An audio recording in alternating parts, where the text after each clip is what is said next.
The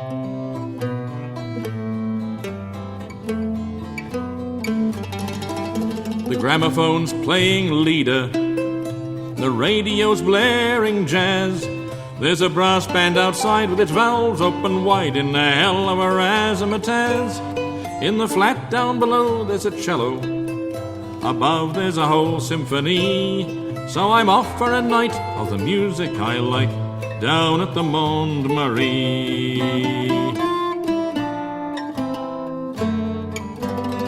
You can blow till you've cracks in your cornet, you can boomph your bassoon till it busts, you can saw at your strad till the catgut goes bad and your manuscript moulders to dust.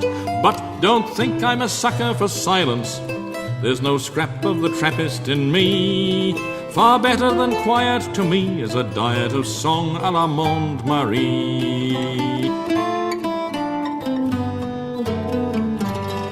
So keep your violas de gamba, your clavichords, rebecks and lutes, likewise your saxophones, bongos and slide trombones, flageolets, fipples and flutes.